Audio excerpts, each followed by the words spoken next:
talking right up to the audience. I missed the last 3 or 4 minutes.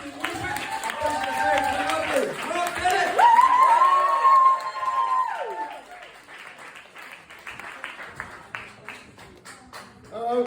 Hi. I'm pleased to report I'm currently doing dry Jan. Or menopausal Janet, as she's better known.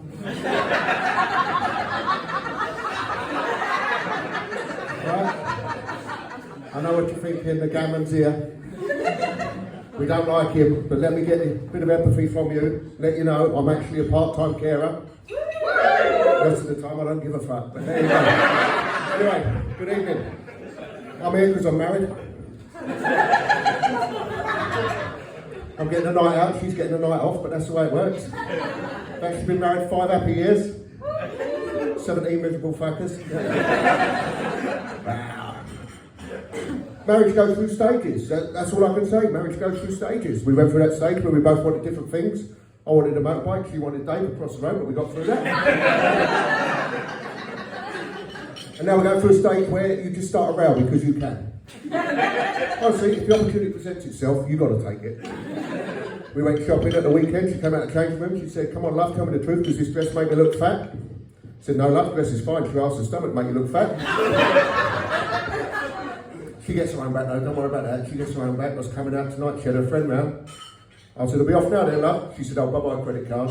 And she looked at her friend, she said, "I'll call him my credit card because when I want something, I use him." It's nice, isn't it? Fucking ironic, because when I want something, she becomes contactless. I mean, I hold my hands up, all problems in our marriage lay firmly at my door, because in the 20 odd years we've been together, I ain't understood a single word she said. It's mainly down because she's Japanese, but... No, I'll tell you what it is we don't talk no more. Nobody talks no more, there's no point, is there? We've been together so long, nothing else to say. And nobody's talking because there's too much good things on the television, too much social media. Everybody stopped talking. It's got so bad, they started putting adverts on the telly. Celebrity comes on and says, "Stop what you're doing, take a moment to speak." Have you seen that? Take a moment to talk. Yeah. One come on the other night, she said, "We don't talk. We never talk. We should talk. Let's talk." I didn't know what to say. She said, "I'll tell you what," she said, "ask me a question. Ask me anything you like." I said, "All right then, what's your favourite sexual position?" Without hesitation, she said, "The boiled egg." Boiled egg, yeah, meant nothing to me either until I came home, found her in bed before soldiers.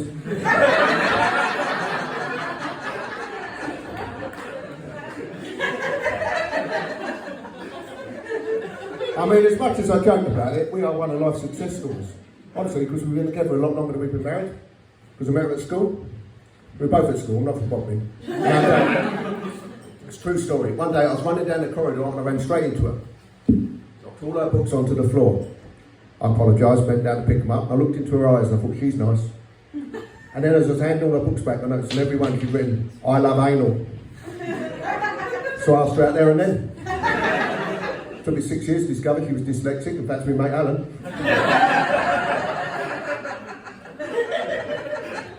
Honestly, still causes problems. When we went shopping at the weekend, she walked with me, said I was childish because my carry bag said tampon. Fucking top man. Now, what you will notice about me tonight is I'm the oldest comedian on the bill. Oldest, unhealthiest, gradually getting closer to death. Looking at you lot, I don't feel too bad about myself.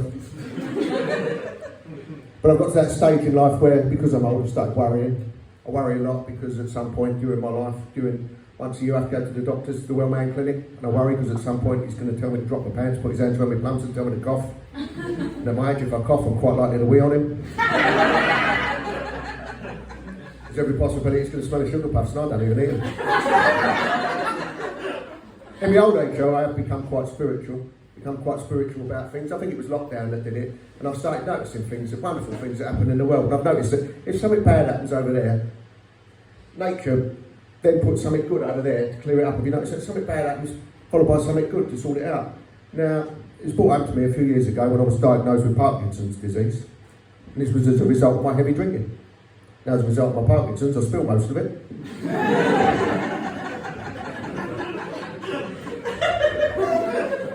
I mean, I can joke about it now, but at the time I was heavily shaken.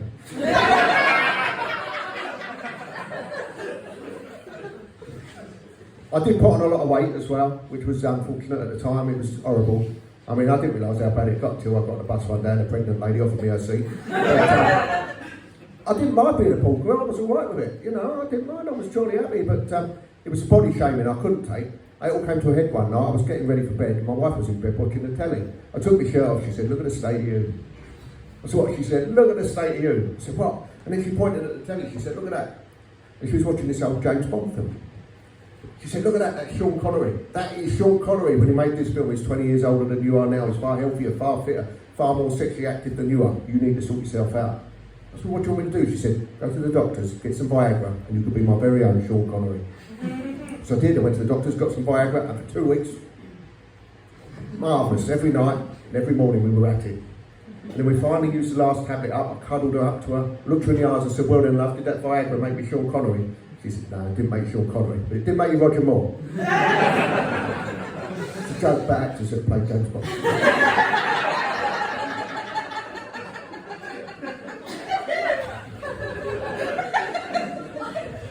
Now, I don't know if you've actually noticed this about me, but I'm currently going through a sex change. From very little to none at all. But I mean, the only thing I have told her that's the truth is I did actually generally meet my wife at school. So, you know, she's the only girlfriend I've had, I'm the only boyfriend that she's had, and basically we just got on with it. So sex has been very boring because we don't know what we're doing. Honestly, I mean, don't get me wrong, we tried being kinky one night. We left the lights on. Going quite well. I said, any chance you're moaning a bit? She said, well, the ceiling needs painting.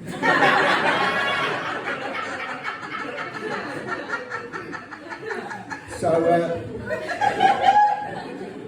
she said, we ought to get some pornography. So we borrowed a pornographic video. This is how old it was. It wasn't even a DVD. But it just resulted in us watching it. And I sat there and I said, I'm never going to manage that. She said, I'm not letting you do that. And in the only thing we both really wanted to try was the pizza that the poor bloke was trying to deliver. She said, when you go to work on Monday, she said, ask your work colleagues what they do for fun in the bedroom.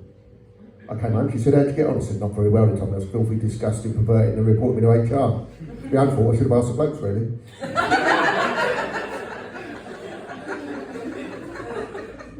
I've got two kids, 2 daughters, 17 and 19. Silly fucking names, I know, but there you go. Don't want nothing to do with mum and dad unless it's the end of the month, they've got no money and mum and dad are paying. And they think they can dictate where we go. Always want to go Nando's, do we know Nando's? Just a harvester and someone's fucked off with a salad bar, isn't it? But you see, you'll be walking through the town and as a family, suddenly someone will approach you with a clipboard and say, excuse me sir, have you got over 50 life cover? I say, no I haven't. They get all excited, go, oh, do you realise if you die, one of your 2 daughters could end up covering the cost of your funeral? So I don't give a shit, mate. That one owes me for 2 holidays and that one owes me for a car. It's the only one going to get me money back.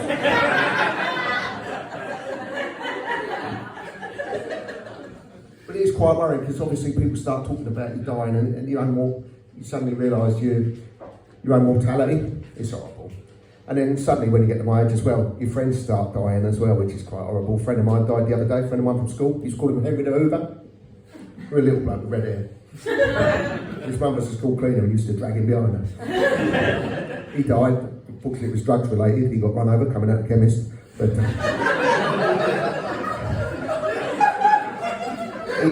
he didn't, I made that up for a sick joke. He actually died in his sleep. You'd have thought fire engines would have woken him up, wouldn't you? But there you go. And we got home from his funeral and we had a few tears and we said, look, one of us could be next, you know, we need to make plans. And we held each other's hand, we cried and we said, look, we're still quite young really, so if one of us dies, the other one should move on, find love again, life's too short. But as a mark of respect, the surviving person should visit the deceased person's final resting place at least once a week. That's nice, isn't it?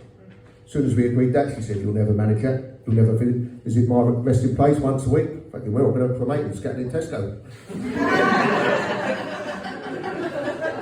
Now, I'm going to leave you on this because I can. But now, you're all young enough to be my kids. In fact, I'm surprised none of you tap me up for any money or for a lift at the moment, to be fair. But I do quite like kids, all right? But I don't like people the kids that have just left school, right, like my kids' age, because they think they know it all, don't they? And they think you should respect them, but they don't show any respect at all. Alright, they don't. My youngest one brought a new boyfriend home the other day, never going to be good enough for her. Of course he's not, she's my little girl. She brought him home, she said, "Hello Dad, this is John." I said, "Hello John." He went, "Alright bruv." "Alright bruv." I said, "I don't think we're related, John." He went, "I'm sorry mate." I said, "I'm not your fucking mate, are you?" Then he got all hairy, he went, "Well, what should I call you?" I said, "About your ex-girlfriend's dad now, fuck off out my house." That's me, thanks very much, good night.